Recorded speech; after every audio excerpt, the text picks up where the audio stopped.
Seja parte de uma experiência de pensamento elevado com as palavras de Krishnamurti. Prepare-se para desafiar suas crenças e expandir a sua compreensão da existência.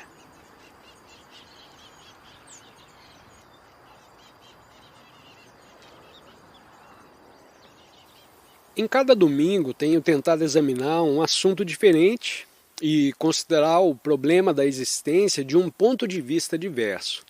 Essa noite vou procurar considerá-la do ponto de vista do esforço, dessa batalha constante que travamos para dominar alguma coisa, para ter bom êxito, para alcançar um resultado. E vamos ver se encontramos um breve período no qual compreendamos o inteiro significado dessa luta. Há tanta tristeza e tão pouca felicidade em nossas vidas.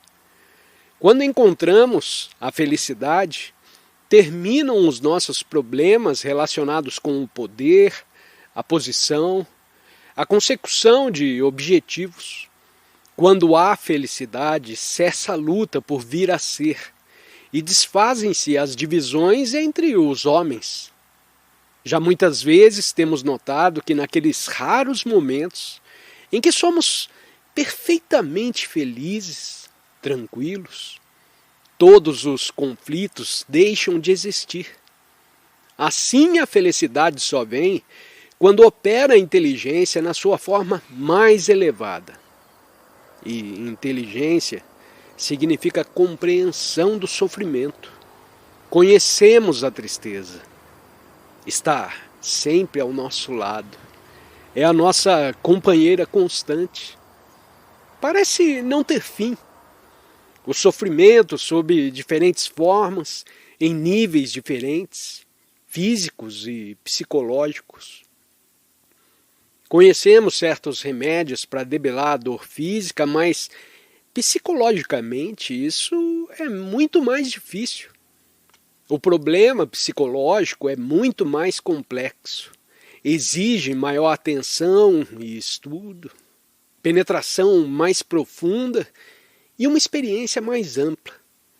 Mas o sofrimento, onde quer que esteja, em qualquer nível que se situe, é sempre doloroso.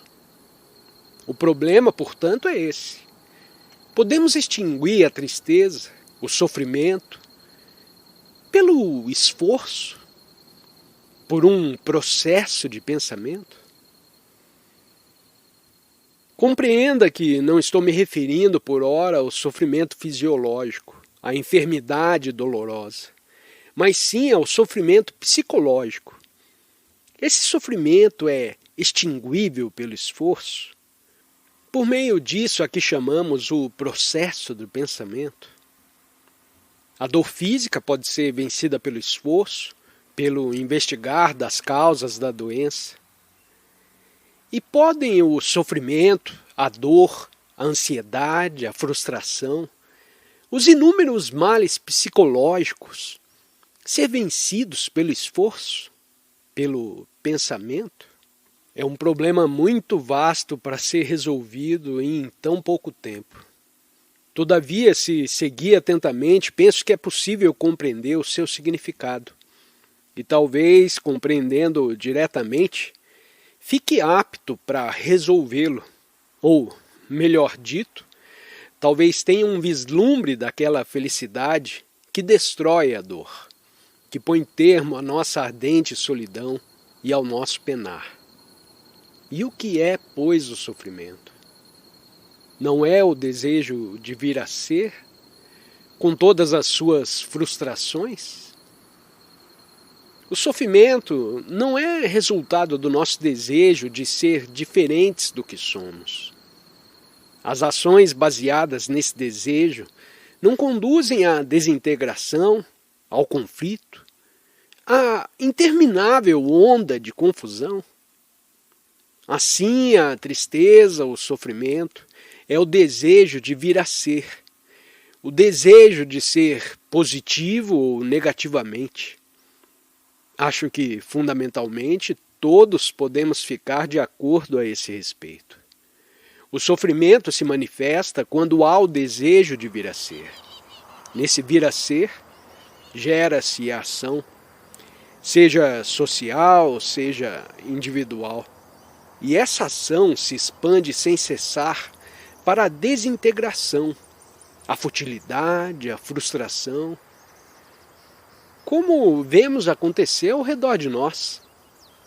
Ora, pode esse desejo de vir a ser, que é a causa da tristeza, extinguir-se por meio do esforço? É o que tentamos fazer, não é verdade? Quando nos vemos frustrados, quando há dor, quando há sofrimento, nós procuramos vencê-lo, tentamos batalhar contra ele. Esse ataque, positivo ou negativo, é chamado esforço, não é? Isso é, o esforço existe ou vem à existência quando temos a ansiedade de modificar aquilo que somos. Eu sou isso e quero me tornar aquilo. Essa mudança, esse movimento de mudar isso para aquilo, se chama esforço. Ora, e o que é modificação? O que é que se modifica? Não pergunto o significado do dicionário, mas o seu significado interior. Positivamente, mudança significa uma continuidade modificada. Eu sou isso e desejo me tornar aquilo. Quero me tornar o oposto do que sou. Mas o oposto é a continuação do que sou de uma forma diferente. Assim, pois, o oposto, no qual há sempre esforço, é a continuidade modificada do próprio oposto. A não avidez é a continuidade modificada da avidez. Continua a ser avidez apenas sob um nome diferente, porque ela implica vir a ser. E esse vir a ser, o qual exige esforço, é a causa do sofrimento. Vemos que o esforço implica continuidade de uma forma modificada. E pode o pensamento, pode o processo do pensamento pôr fim ao sofrimento? Tudo isso é provavelmente um tanto abstrato e difícil, mas irá se simplificar quando eu começar a responder as perguntas relativas a isso. Creio, porém, que devemos estender à nossa frente o abstrato e depois construir estruturalmente, concretamente. E é o que faremos quando compreendermos o princípio básico desse problema. Se o sofrimento pode ser vencido pelo esforço, que cria o oposto, e se o sofrimento, que é o desejo de vir a ser alguma coisa agora ou depois, pode ser extinto pelo pensamento. Ora, o que é pensar? Quando diz estou pensando, o que significa isso? Significa que está procurando resolver o problema da tristeza pelo pensamento.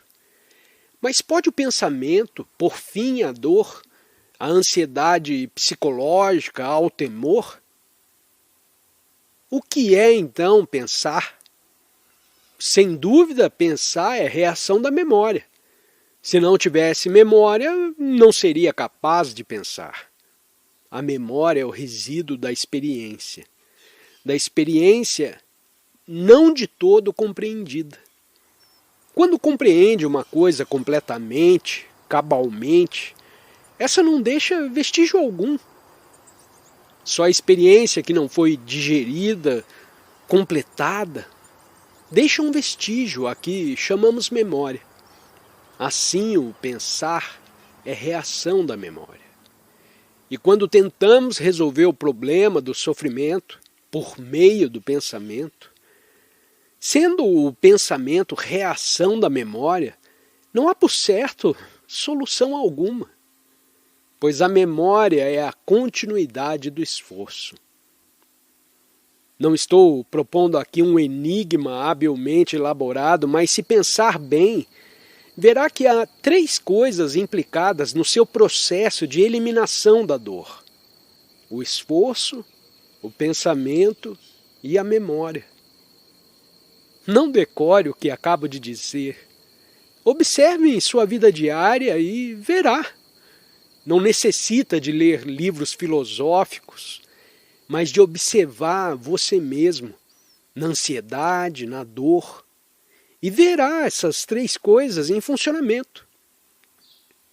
E podem essas coisas vencer, dissolver a dor, o sofrimento?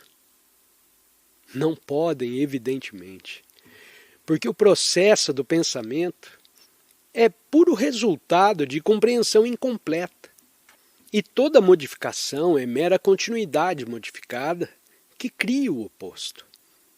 Nosso problema, pois, é o de descobrir como se pode pôr fim ao sofrimento, como criar aquele estado de felicidade que não resulta de esforço. Não sei se você alguma vez já tentou ser feliz. Com toda certeza, nunca teve bom êxito nas suas tentativas. A felicidade surge espontaneamente, sem a chamarmos. Não pode, pois, resultar de esforço. E se procuramos a felicidade, tentando nos livrar do sofrimento, não compreenderemos então o sofrimento. O problema, portanto, consiste no seguinte: como pôr fim ao sofrimento sem o processo do pensamento, sem esforço? Porque o esforço implica, como já salientei, a criação da dualidade, dos opostos. E o que é o oposto está sempre dentro do campo do seu próprio oposto. E o que é então que faz cessar o sofrimento? Quando compreende o processo do pensamento, o processo do esforço, o processo da memória, quando de fato o compreende na maneira que expliquei, quando está cônscio desses três processos, o que acontece então? Quando está cônscio de alguma coisa, qual é exatamente a sua experiência? Por certo, quando está cônscio de alguma coisa, não há uma atitude condenatória, não é? Não há um justificar nem identificar. Está simplesmente cônscio. Estou cônscio daquele verdor, daqueles pássaros que voam. Nesse percebimento não há condenação, não há justificação. Agora, se está cônscio do sofrimento, sem os três processos a funcionarem, no sentido de vencê-lo, se está cônscio sem condenação, verá então que surge uma passividade vigilante, um percebimento passivo sem exigência alguma. Está muito vigilante. Nenhuma parte do seu ser dorme, porque tem explorado, como dissemos, todo o processo da memória, do pensamento e do esforço. E está assim perfeitamente lúcido. E nessa lucidez há perceptividade, quietude, tranquilidade, uma observação livre de preconceito, livre de exigências. E verá então como o sofrimento chega ao fim. Mas esse percebimento requer uma vigilância extraordinariamente persistente para ver como a mente funciona quando há sofrimento, para acompanhar o célere movimento de cada pensamento e compreender assim todo o processo do esforço, do pensamento e da memória.